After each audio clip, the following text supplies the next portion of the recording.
राजा को पता चलता है, उन्होंने उसी वक्त अपना राज्य छोड़ दिया।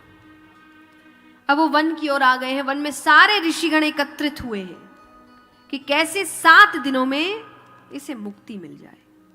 ये सोच ही रहे थे कि सामने से शुकदेव जी आते, मानो भगवान ने ही भेजा हो।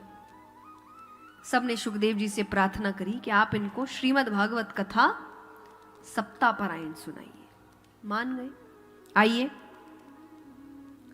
आज से 7वें दिन तक हम शुकदेव जी के मुख से कथा सुनेंगे। बोलिए श्री शुकदेव मुनि महाराज की।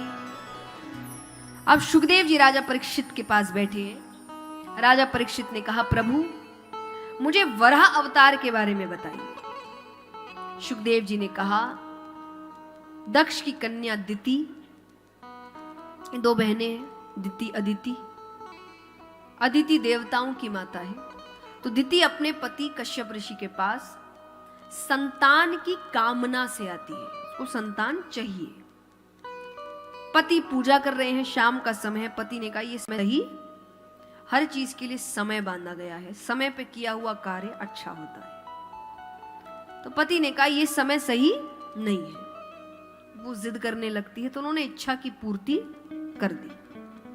स्नान करके फिर पूजा में लग गए। अब पत्नी कहे कि आप इतना नाराज क्यों हो रहे हैं? जो किया आपके लिए किया, आपके संतान होगी, आपका वंश आगे बढ़ेगा, आप जैसी तेजस्वी होगी। ऋषि ने कहा, गलत समय में किया हुआ कार्य गलत परिणाम देता है।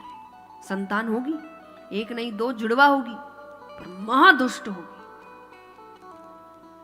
बड़े बड़े दैत्यों में उनका नाम लिया जाएगा। अब वो रोने लग गई। कोई माता नहीं चाहेगी उनके बच्चे ऐसे निकले। तब ऋषि कहे, भाई देखो, ये तो यही होगा, कुछ कर नहीं सकते, पर तुम्हें जो पौत्र होगा भगवान का परम लाडला होगा। वो छोटा सा बच्चा, पर उसका नाम बड़े बड़े भक्तों में लिया जाएगा। कौन हुए वो? प्रहलाद। ये दिति के पौत्र हुए। तो उन्हें 2 पुत्र होते हैं, हिरणाक्ष और हिरण्यकश्यप। हिरणाक्ष समुद्र की विशालता देखते हैं, उन्हें युद्ध के लिए ललकारते हैं। यहां ब्रह्मा जी रचना का कार्य कर रहे हैं। रचनाएं तो हो रही है, पर रखे कहां? तब ब्रह्मा जी ने भगवान ध्यान किया और ब्रह्मा जी की नासिका से भगवान ने वराह का अवतार लिया। यहां पर समुद्र को ललकारते हैं,